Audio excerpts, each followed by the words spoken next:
नमस्कार दोस्तों, आप सभी का स्वागत है आपके अपने चैनल वर्चुअस में।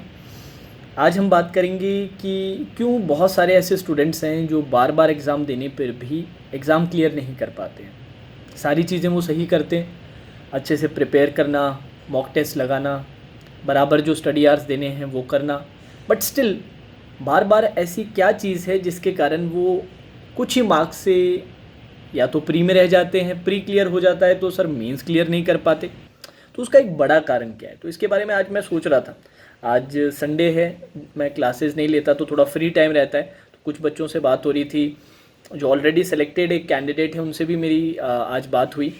और उनके बारे में मुझे एक चीज़ याद आई कि उन्होंने 5 साल तक मेहनत की, 5 साल तक एग्ज़ाम दिए, पाँचों साल सभी एग्ज़ाम्स में वो फेल रहे, कोई भी एग्ज़ाम वो क्लियर नहीं कर पाए। बट लास्ट ईयर 2020 में उन्होंने आरआरबी क्लर्क का एग्ज़ाम क्लियर किया और आरआरबी पीओ का भी एग्ज़ाम क्लियर किया। दोनों एग्ज़ाम्स उन्होंने क्लियर किए। तो उन्हीं से बातचीत चल रही थी, तो वो बता रहे थे, मैंने उनसे पूछा कि ऐसी क्या चीज़ थी जो चेंज हुई जिसके कारण आपको लगा कि आप एग्ज़ाम क्लियर कर पाए। तो उन्होंने एक बहुत ही अच्छी बात मेरे साथ शेयर करी और वही बात मैं आप लोगों के साथ भी शेयर करूँगा, स्पेशली उन स्टूडेंट्स के लिए जिनको जिनका ये सेकेंड अटेम्प्ट है या दूसरा साल, तीसरा साल, चौथा साल है, मतलब। और ऐसे भी स्टूडेंट्स हैं जिनका लास्ट ईयर, जो डिमोटिवेटेड या पूरे टाइम एक एनजाइटी के स्टेट में रहते हैं, एक इनसिक्योरिटी के स्टेट में रहते हैं कि यार इस साल नहीं हुआ तो फिर प्रॉब्लम हो जाएगी। और बहुत सारे कुछ पर्सनल इश्यूज़ के कारण भी जिन लोगों का आखिरी साल है कि सर ये साल आखिरी है, उसके बाद मुझे कोई ना कोई और रास्ता पकड़ना पड़ेगा, या फिर फैमिली ने मुझे ये लास्ट ईयर दिया है बैंक एग्ज़ाम्स के लिए।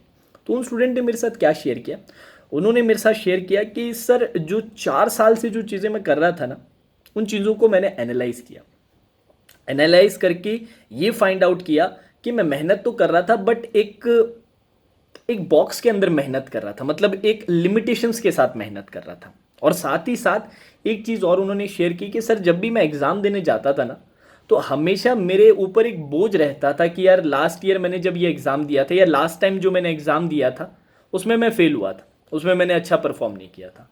वही बैगेज लेके मैं अगले एग्ज़ाम को कैरी करता था।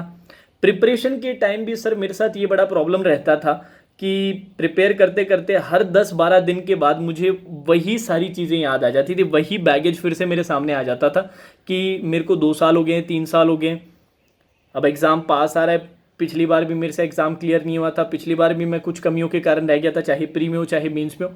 और वो जो constant state of anxiety, stress और इनसिक्योरिटी थी ना, ये मुझे कभी अपने पोटेंशियल तक रीच ही नहीं करने दे रही थी, हमेशा मुझे हैम्पर कर रही थी। ऑल्दो मैं एफर्ट्स डाल रहा था बट हो नहीं पा रहा था। तो मैंने क्या चेंज किया, उन्होंने ये चेंज किया कि ये सारी चीज़ों पे काम करना स्टार्ट किया, अपने मेंटल स्टेट पे काम करना स्टार्ट किया कि इस बार जब मैं प्रिपेयर करूंगा, इस बार जब मैं एग्ज़ाम दूंगा ना, तो एकदम स्लेट क्लीन करके एग्ज़ाम, नई अप्रोच, नया तरीका, सारी चीज़ें नहीं, सिर्फ पढ़ाई के रिगार्डिंग नहीं, मेंटल एस्पेक्ट के रिगार्डिंग भी, कि बिल्कुल भी बैगेज नहीं रखूंगा। ये नहीं सोचूंगा कि मैंने पिछले साल एग्ज़ाम दिया था, उससे पिछले साल एग्ज़ाम दिया था, 2 साल से, 3 साल से, 4 साल से मैं एग्ज़ाम क्लियर नहीं कर पा रहा, ये मेरा लास्ट ईयर है। ये सारी चीज़ें बिल्कुल क्लीन कर दूंगा। अप्रोच इस बार ऐसी रहेगी मेरी कि जैसे मैं पहली बार एग्ज़ाम दे रहा हूँ, फ्रेशर हूँ मैं, एक एग्ज़ाम में एक बिगिनर हूँ। और उस अप्रोच ने पूरा का पूरा गेम चेंज कर दिया। अब मुझे पता है उस स्टेट तक पहुँचना ईजी नहीं है, बट तभी वहां तक पहुंच पाओगे जब उसके लिए कोशिश करोगे। बिना कोशिश किए अपने आप वो अचीव नहीं होगी।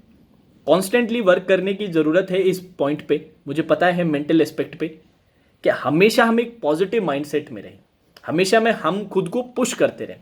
देखिए, जब तक आप सेम चीज़ें करते रहोगे ना, तो रिजल्ट भी सेम ही मिलता रहेगा। चीज़ों को चेंज करना है, बाउंड्रीज को पुश करना है। वो सिर्फ पढ़ाई से रिगार्डिंग नहीं है, वो मेंटल एस्पेक्ट से स्टार्ट होती है। जब आप मेंटल एस्पेक्ट की जो अपनी बाउंड्रीज हैं उनको पुश करते हैं, अननेसेसरी जो गार्बेज है, जो नेगेटिव एनर्जी है, जब तक आप उसे निकालेंगे नहीं ना, वीड आउट उसे नहीं करेंगे ना, तब तक पॉजिटिव जो पाथ्स है ना वो खुलते नहीं है।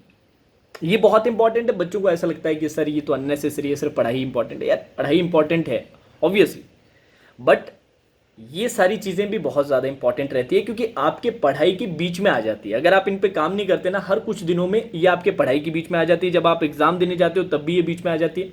तो बेस्ट ये है ना कि अभी हमारे पास टाइम है, अभी तक कोई भी मेजर एग्जाम इस साल का नहीं हुआ है, इस पर अभी से काम करना स्टार्ट करें, अपने मेंटल एस्पेक्ट पे, साथ ही साथ एनालाइज करें कि यार लास्ट ईयर जो जो चीज़ें की थी या पिछले सालों से जो करते आ रहे हैं उनमें क्या सुधार करना चाहिए। एक अवेयरनेस रखने की ज़रूरत है कि यार जस्ट बस आंख बंद करके चले जाना नहीं है।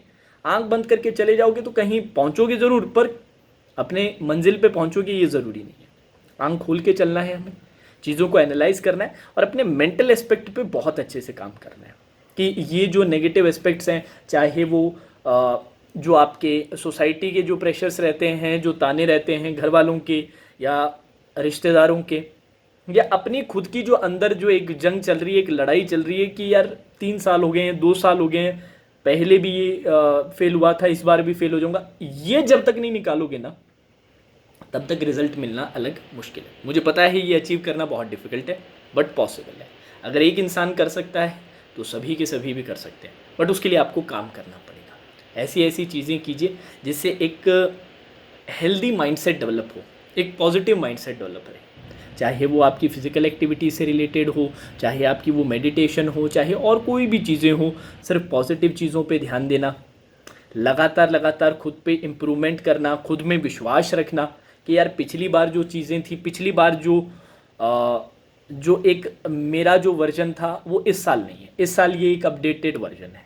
जैसे कि अपने डिफरेंट गैजेट्स में डिफरेंट सॉफ्टवेयर्स के अपडेट्स होते हैं ना, जो पिछले साल था वो इस साल नहीं है, इस साल बिल्कुल अलग है, इस साल हम अलग चीज़ें कर रहे हैं। और जितना ज़्यादा आप खुद को इस पे रीअफर्म करते रहेंगे ना, खुद को जितना भरोसा दिलाते रहेंगे, धीरे धीरे करके वो सीप इन हो जाएगा आपकी साइकी के अंदर। फिर ये चीज़ों पे डाउट्स आना, इन चीज़ों का वापस रिपीट होना धीरे धीरे कम होता रहेगा। तो इन चीज़ों पे काम करना बहुत ज़्यादा ज़रूरी है। आज संडे था तो मैंने सोचा छोटा सा, पढ़ाई से रिलेटेड तो नहीं, बट आप लोगों के लिए ही एक एडवाइस मेरी तरफ से, क्योंकि आप लोगों को मैं रीजनिंग पढ़ाता हूँ, साथ साथ आप में से बहुत सारे स्टूडेंट्स के मैसेजेस भी संडे को आते हैं। कुछ लोगों से आज मेरी बात भी हुई, कुछ लोगों से अभी और बात करूँगा। तो ये डाउट बड़ी कॉमन रहती है और बहुत सारे मेरे ऐसे स्टूडेंट्स हैं जिनका मैं परफॉर्मेंस क्लास में देखता हूँ, मुझे ऐसा लगता है कि यार इनका इस साल सिलेक्शन होना चाहिए, पर क्यों नहीं हो रहा उनका। बस वही मेंटल एस्पेक्ट ही इशू है यार, आप खुद को बहुत डाउट करते हो, आप पुरानी जो अननेसेसरी चीज़ें उनको बार बार सामने आने देते हो, उसको अपने ऊपर कंट्रोल करने देते हो।